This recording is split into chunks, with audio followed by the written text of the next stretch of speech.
กินข้าวว่าวเป็นภาษาอังกฤษอะไร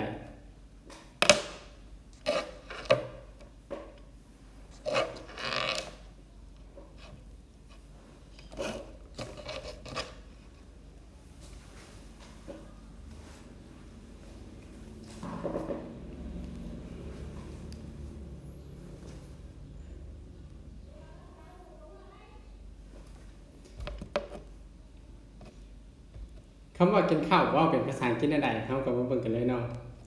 กินข้าวเนาะในภาษาอังกฤษว่าอะไรคำว่ากินก่อนอื่นเนาะเขาต้องพูดอยู่2อย่างเนาะก็คือคำว่ากินเนาะมี2คำมีคำว่าhave เนาะ1มีคำว่า have แล้วก็มีคำว่า eat เนาะคำว่า eat นี่แปลว่ากินแล้วคำว่า have เนาะคำว่า have นี่ก็แปลว่ากินหรือว่าแปลว่ามีเนาะแปลว่ามีก็แม่นแล้วก็แปลว่ากินก็แม่นเนาะแล้วสำหรับในการกินข้าวเนาะก็คือถ้าเฮาว่ากินข้าวก็ว่าคำว่าใช้คำว่า have ก็ได้แล้วอยู่ในนี้เนาะก็คือเฮาต้องรู้ว่าในภาษาอังกฤษคำว่ากินข้าวเขาเจ้าจะจำแนกข้าวเช้าข้าวเที่ยงแล้วก็ข้าวแลงเนาะก็คือข้าวเช้าแม่นคำว่า breakfast เนาะเป็นข้าวเช้า breakfast ข้าวเช้าเนาะแล้วข้าวเที่ยงหรือว่าข้าวตอนสายเนาะก็คือแม่น lunch แปลว่าข้าวตอนสายเนาะหรือว่าข้าวสายหรือว่าข้าวเที่ยงเนาะเฮาเอิ้นแม่นบ่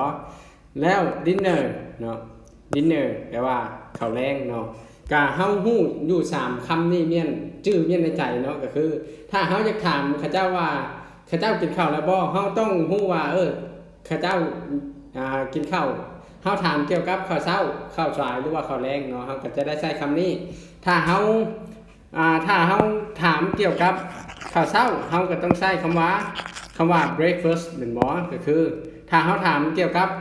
ข้าวเช้าก็แม่นเฮาใช้คำว่า breakfast ถ้าถามตัวอย่างว่าเจ้ากินข้าวเช้าแล้วบ่ใช้คำว่าbreakfast เนาะคำว่า breakfast แล้วถ้าเฮาถามเกี่ยวกับข้าวเที่ยงเนาะเฮาก็ใช้คำว่า lunch เนาะเป็นข้าวสายแล้วก็แม่นข้าวแลงแม่น dinner เนาะเฮาก็จื้อแม่นว่าเฮาถามเกี่ยวกับสถานการณ์ใดเนาะ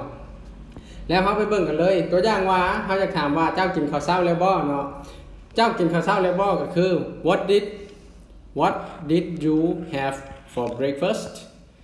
what did you have for breakfast เจ้ากินข้าวเช้ากับหยังเด้เจ้ากินข้าวเช้ากับหยังเนาะบัดนี้เวลาตอบเนาะก็คือตัวอย่างว่าตอบว่า I had breakfast with barbecue chicken ขอยกินข้าวเช้ากับปิ้งไก่เนาะ I had breakfast with barbecue chicken ข้อยกินข้าวเช้ากับปิ้งไก่คำว่า had นี่เนาะเห็นบ่คำว่า had นี่แม่นคำว่า had ตัวนี้แม่น verb ช่องสองของ have เนาะก็คือเป็น verb ช่องสองเพราะว่ามันเฮากินอยู่ในอดีตเฮาต้องใช้คำว่า had เนาะเพราะว่าเหตุการณ์นี้ค่อยได้กินข้าวเช้ากับปิ้งไก่แบบนี้นะมันผ่านมาได้เนาะอันนี้ก็เป็นเกี่ยวกับ tense เนาะแล้วหรือว่าเฮาจะว่า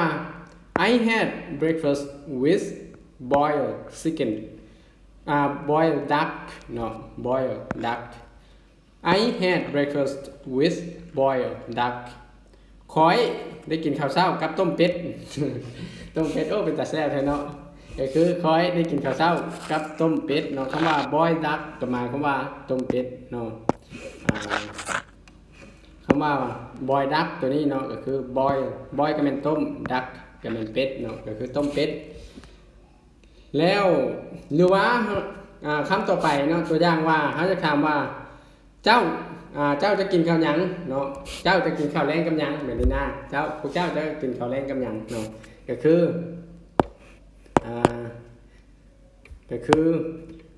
what will you eat for dinner เนาะ what will you eat for dinner เจ้าจะกินข้าวแลงกับหยังเนาะหรือว่าพวกเจ้าจะกินข้าวแลงกับหยัง